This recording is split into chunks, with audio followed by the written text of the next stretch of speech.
কিছু কিছু আপুরা থাকে এমন যে কেক রেডি করার সময় বলেই দেয় যে আপু আপনার পছন্দ অনুযায়ী আপনি কেকটা রেডি করেন। তারপরে আসলে হয়তো 20 মিনিটে 25 মিনিট পরে ফোন দিয়েই আবার বলবে যে আপু না কেকটা কি রেডি করে ফেলছেন নাকি? আমি বলছি যে হ্যাঁ কেকটা রেডি করে ফেলছি। তো আপু বলছে যে না আপু আমি হচ্ছে ডিজাইন পাঠাচ্ছি, আপনি হচ্ছে সেম ডিজাইন করে দিবেন। অথচ আমার কেক এখানে অলরেডি অর্ধেক রেডি হয়ে গেছে, মানে ফ্লাওয়ার বসানো হয়ে গেছে। তখন কি আর সম্ভব তার মতো করে দেয়া? তারপরেও হচ্ছে আমরা যারা বেকিং নিয়ে কাজ করছি আমাদের কতটা ডিফিকাল্ট কষ্টের মধ্যে কাজ করতে হয়। তো আর কি আমি আপুর কথা অনুযায়ী আবার কেকটা নতুন করে রেডি করি। আসলে নতুন করে একটা কেক রেডি করা বিশাল কষ্টের একটা বিষয়। যাই হোক, বেকিং নিয়ে কাজ করতে গেলে অনেক কিছু মেনে নিয়ে আমাদের কাজ করতে হয়।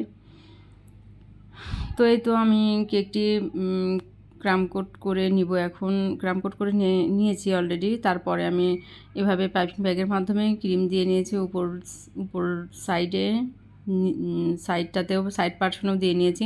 এবার আমি ফিনিশিং দিয়ে নিচ্ছি।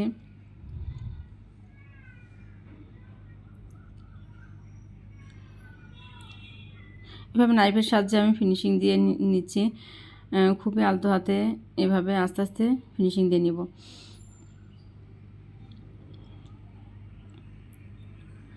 এই তো আমার ফিনিশিং দিয়ে নেওয়া হয়ে গেছে, কেকটি রেডি।